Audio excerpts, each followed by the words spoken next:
folks, welcome to the last video in my list of 100 Great Action Dexterity Games. We're doing letters T through Z today, so let's get started with T. Now, we're going to start with Take Your Best Shot. Now, this is a trivia game with some dexterity mixed into it, but I like it. It's going to ask a question, and you're going to figure, it's going to give you some answers, and you're going to answer the one the correct answer. But you have these balls for each of these answers, and you're going to throw them into like this container, and they're going to roll around, and the ball that hits the bottom is the one that's going to get the points. So you have to think quickly and then throw the ball into this thing. It's such a goofy idea, but I love it, and it's a lot of fun. Terror in Meeple City. This was originally called Rampage until they had to change it for IP reasons, but it is essentially Rampage, right? You have these monsters and you're going around and there's all these buildings and you're trying to blow these buildings up and eat the meeples and attack each other, and you can throw vehicles at each other. You can blow buildings over, like physically. You can drop a monster on the board and knock the buildings over. You're just trying to collect these little wooden people and get points as you go around and do this. It's really silly fun. There's many different ways of dexterity, from dropping things, from flicking things, from blowing, like I said. It just comes together, and it's also a fun theme. The Touch. This is a game in which there's a lot of these games out there. I picked this one. I have some fond memories. In this one, you are reaching into this container, and you're going to be grabbing a pile, you're going to be grabbing an object, and you're looking for specific objects. And the objects all feel very different. There's all kinds of cool objects in this machine. Yeah, there's also What's in Ned's Head is a very similar game to this. Either one, I like these games because they only use your tactile senses to figure out the pieces. Torpedo Run. This is a game that totally amazed me as a kid when I first saw it. I couldn't believe such a game existed. A gigantic game that you played on the floor with these ships that were rubber banded together, and then you were going to shoot with your submarine discs across, and if you would slide them under just the right thing, then you would see the top of the ship go and all the pieces would fly off. It's very similar to games like Crossbows and Catapults, and I love this. It was so huge, so cool. I haven't seen it in years, but I would, if I went to a convention someone had it, I think I would play it. It's a lot of fun. Tumble Tree. This is a game in which you have a tree and you're going to be dropping cards onto this tree, onto the cards on top of the tree, trying to get them to stay there. You're not always dropping them. Sometimes you're placing them. You're doing different things based on what the kind of animal is without having everything fall off the tree. And the whole thing looks like a tree as there's these leaves. And eventually it's spreading out. It's a pretty neat visual effect. Via Appia. This is a game in which you are adding pieces. If you've ever gone to like Chuck E. Cheese or a place like that and you put the penny in and it pushes the pennies and eventually some are going to fall off, or the tokens as they fall off the edge. That's what this is. You're putting tokens in, trying to get these tokens as you push them in to get some other tokens to fall off, because then you can use those tokens. And the game has various other things going on. It's not all dexterity, but that one aspect of pushing things to have some fall off the edge is a pretty neat concept.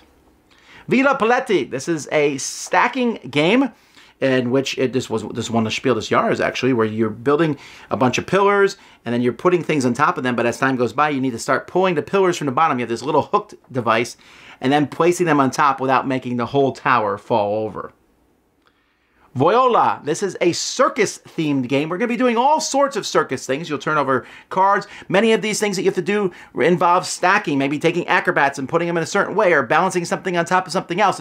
It's all different things that you're doing, kind of that represent the different circus acts, but it comes together in a really cool way. Wallamapi. Now this is an interesting game where you're stacking, right? You're stacking these different checkers of different, they look like checkers. They're wooden discs. But what makes this game very unnerving is there's this marble going boom, boom, boom, boom, boom. When it gets to the bottom, your time's up. And so you better have grabbed a piece. So it's kind of like Jenga with a timer. Now, it's not as hard as Jenga. It's easier to move these discs. But that timer really, really, especially because you hear the marble falling, you're like, I got to move this disc as fast as I can. Weapons and Warriors. Now, back through A through B, or in C, I guess I talked about crossbows and catapults. Weapons and Warriors is probably not as good as Crossbows and Catapults, because Crossbows and Catapults use discs. Weapons and Warriors use little orange balls. You built these castles, and you just shot things all over the place. And these little orange balls flew everywhere, and you can never find them again. But I have a soft spot for it, because A, it was cheaper, and it's the version I had when I was younger. But I've also got it as an adult, and it's just fun. And you can have a few more weapons, like you can have the trebuchet, and the catapults work better with the balls, I think. In fact, I almost wish there was a way to cross over Weapons and Warriors and Crossbows and Catapults, but they're both a lot of fun. They're both definitely toys, but so is almost everything we're talking about. Then we have Way Kick. Now, Way Kick is very similar to another game I talked about earlier called Clask, in which you have underneath the table, you're going to have these magnetic pieces. It's like air hockey under a table, knocking. It's like a soccer game, basically knocking things in. It's very fun.